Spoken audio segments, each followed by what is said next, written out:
Hello everyone, it's a beautiful day down here at the beach in Southern California. Just catching the last few rays of sunshine before it gets dark, and I thought I would share a few ideas. First of all, I just want to say thank you to everybody who's subscribed and tuned in. It's really an honor and a privilege to have people tuning in, so I hope to make you proud and share some ideas that bring value and insight to your lives. So thank you again, I really appreciate it. In regards to the last video I made about the global wealth gap, I've been thinking a lot about what we value as a society and how that actually tells a very deep story.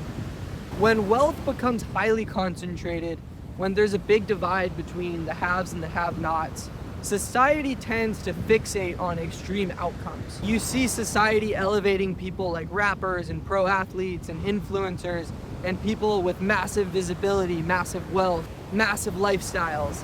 The attention tends to go towards the biggest, the flashiest, the fanciest, the most financially successful. And we often leave out the people that are living quiet, humble, simple, but very happy lives. And I don't think that's actually very random, because when wealth feels scarce, uneven, people are just naturally drawn to the few who seem to have broken through. The 1 in a million kind of stories. It becomes aspirational in a sense. But if you look at other periods in history, like the Renaissance, the figures that were idealized were different. You can think of like these classical musicians, these philosophers, these poets, these creators, sculptors, thinkers, artists, things like that. Some of the most valued people in those kinds of societies were actually living pretty humble, simple, happy lives. And not necessarily just the people that were displaying their status. But you can think of people like architects, builders, kind of the backbone of society. And the admiration around those people was often centered around mastery, contribution, creative output. And I think that contrast to today is actually very interesting. Because during those time periods when wealth closely followed contribution instead of ownership like it does today, people feel that they can create, and that actually translates into stability. And society then tends to value the builders instead of just the people that are building massive businesses, but the actual individuals that are sort of the backbone of society. But nowadays, where wealth is more concentrated and tied heavily to ownership, society starts valuing symbols of success instead. Luxury, status, fame, things like that. So here's the deeper point that I'm trying to get at. Most of the things that we glorify in a world where there's a large wealth gap don't actually make people fulfilled.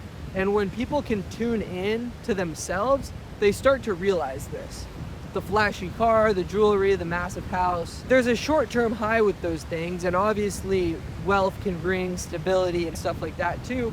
But the high that comes with those flashier things, it eventually fades. A more fulfilling happiness that tends to last is contribution to society through developing skills that can serve others, working on projects that bring value to other people's lives, creating something, spending time with people you care about, mentoring people, being useful. I've got a little puppy following me here.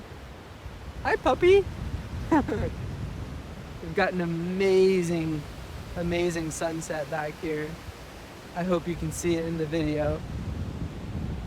But anyway, when I look throughout history and I see periods where wealth was more evenly distributed, when people feel like the system rewarded their effort and contribution fairly, cultural values shift towards stability, family, creativity, community, instead of just flashy, luxury, sugar high kinds of things. And when the wealth gap widens, attention shifts towards the extremes. There's fear of extreme poverty, and there's the craving for extreme success.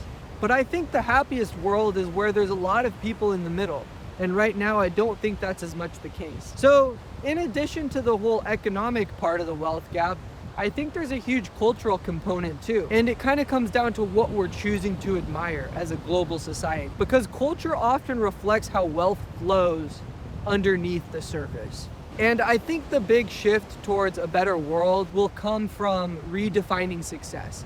Not just as ownership or flashy luxury or being the CEO, but in terms of contribution to society, making the world a better place, building things that last. Anyway, just sharing a few thoughts from the beach down here. And again, I just want to say thank you from the bottom of my heart to all the people tuning in. It really is an honor and a privilege. And I'm gonna do my best to just keep sharing from the heart and bring you what's on my mind and let something higher shine through myself. Again, I don't think any of these ideas are necessarily my own. I think this is just the culmination of a lot of great teachers that I've had over the years. And in a sense, sort of just the universe shining through me and sharing ideas with you. So let me know what you think. If you got anything out of this, I would appreciate a comment down below. And my question to you today is, how do you define success? So drop me a comment down below. I'd love to hear what you think, and I'll tune in with you next time on Mindful Money with Max.